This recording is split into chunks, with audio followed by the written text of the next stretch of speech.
Well, so again, congratulations on the book. It's like I had really high expectations, and it definitely they were exceeded.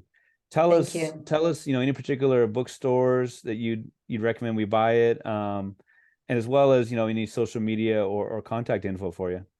Sure. So I love Skylight Books is one of my favorite bookstores if you're in LA. Also Octavia's Bookshelf just opened All in right. Pasadena. So I want to give a shout out there. I was actually going to go today for the Hmm. first time, and I didn't realize that it's closed on Mondays. Ah. And then I am on social media. My handle is at LK Warrell.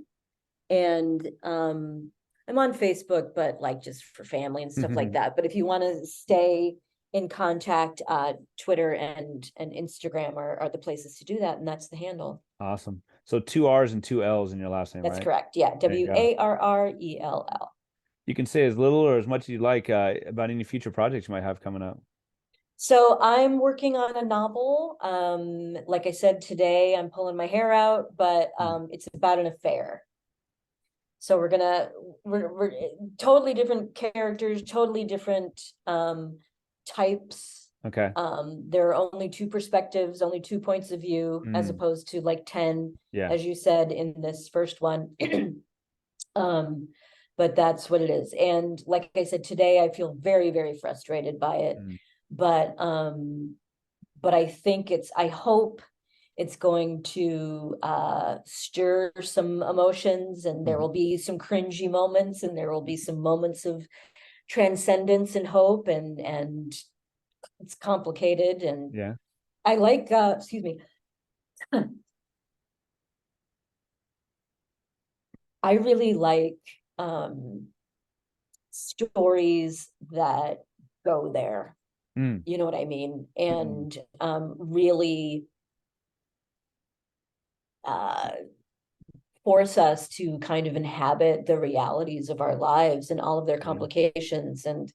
And so that's part of what I'm trying to do with this book. So anybody who's read Sweet Soft Plenty Rhythm will probably be able to assume that this isn't going to be, you know, light and moralistic Sure, and sure, sure, sure. that sort of thing.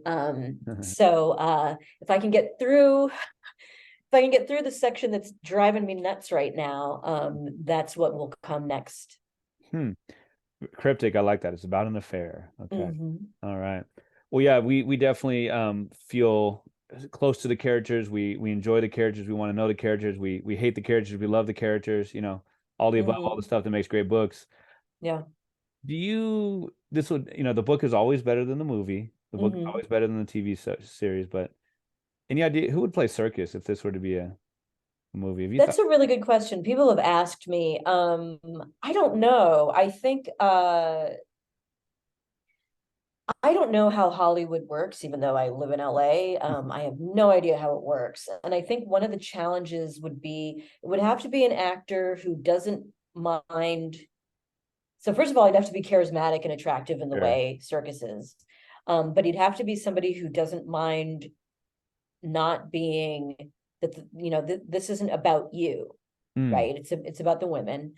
But he's also a challenging character, right? He's, like I said, I've had people say, I hate this guy. Hmm. You know what I mean? So it would have to be an actor who is charismatic and can play like a guy with as big and strong an ego Hmm. as Circus, but also someone who's willing to defer to the female actors Yeah, and yeah, those yeah. storylines, but also doesn't have a problem playing a character who not everybody's going to love. Hmm.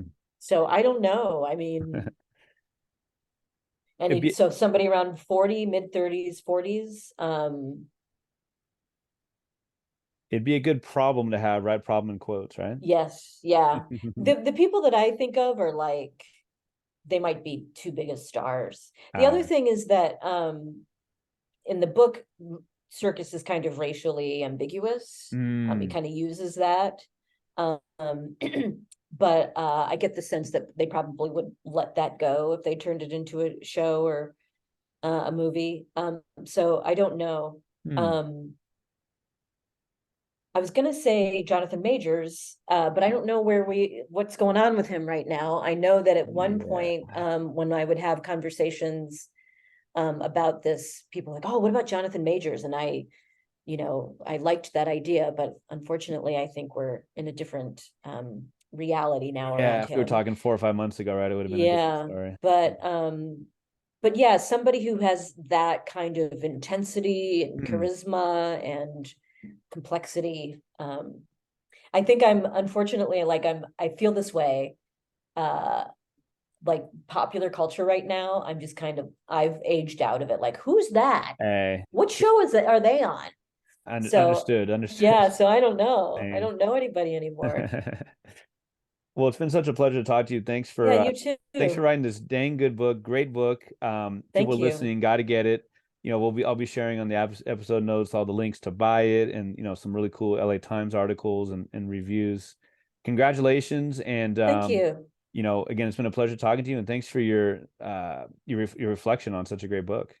Well, and thank you very much for reading it, and all of the nice things that you've said about it really warms my heart. I mean, it's fun interviewing and doing all the fun stuff and going to festivals, but I really like talking to people who've read the book and who've appreciated it and see what I'm trying to do.